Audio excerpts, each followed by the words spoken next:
So I really wanted to make a video about Charles Manson today. You know, if I wanted to kill somebody, I'd take this book and beat you to death with it, and I wouldn't feel a thing.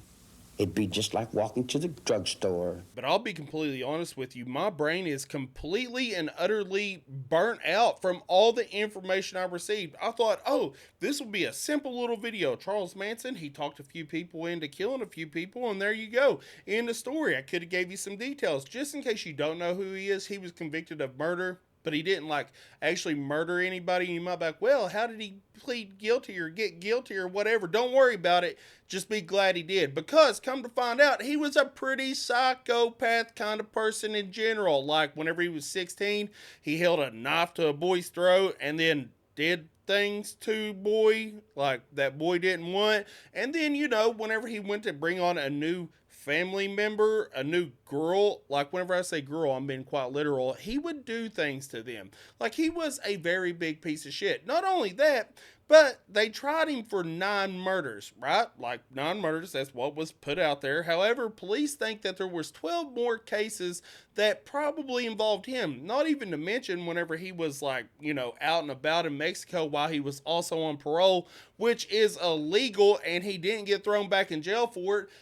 He said that he murdered quite a few other people, claiming that he murdered up to 30 people. Now, you won't ever see this in an interview because whenever he's on camera, he is chaotic. And then who's responsible for come together over me right now? It's all his fault. And you can tell that he's doing this for the camera because whenever the interview's in, he's just like, yeah, man, back in the day, man. Hey, look here, man. Hey, are you going to send me a copy of that? Yeah, back in the day, you was still a freaking psychopath. That's what you was. Now, if you don't know, it blew up really big back in the 70s because Sharon Tate is the person that was murdered in the house, along with lots of other people. I think there was 5 people there. However, the big problem was, not only was she an actress and with a very big director, she was 8.5 months pregnant. Yeah, and the people that murdered her was just like, yeah, I had no feelings about it. She's like, don't kill me, my baby. And I was just like, whatever, bitch, and stabbed her in the belly. Yeah, because they were fucking psychopaths. Well, kinda, they were brainwashed psychopaths. See, that was kinda how he got convicted in the first place. He was said to have brainwashed these people. Now, you can kind of watch the interviews of these girls and a few guys. All I can remember seeing is people just scattering in different places.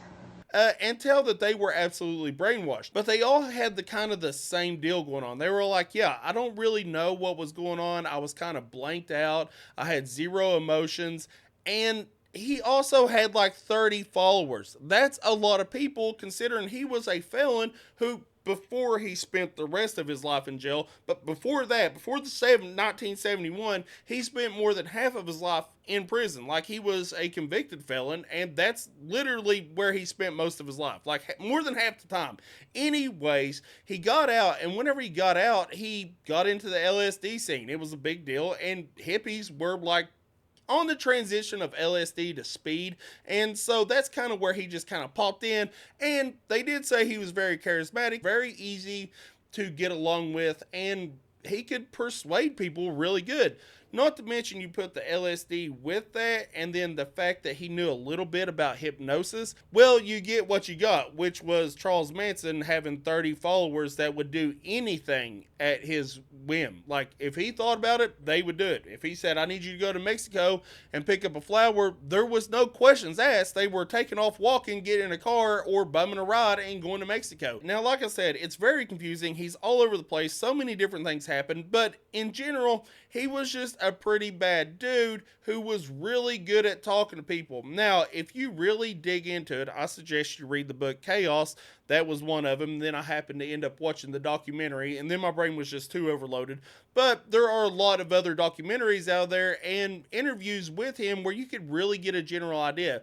The thing I noticed is why he was giving these interviews, some of the things I was agreeing with. Then I ended up watching a psychiatrist who was like, yes, if you agree with this, then you would probably have joined his cult. I'm like, shit, I would have been in the cult. And I don't even like the guy. I really dislike Charles Manson. He was a very terrible human being, but he was so good with words whenever he wasn't in psychosis, which was part of the times, and it's a lot of the times in his interviews. You can't tell if he's faking it or if he's really like into psychosis, but either way, he's a psychopath that has psychosis too, and sociopath. I don't even know if you can have all those things, but he was all those things.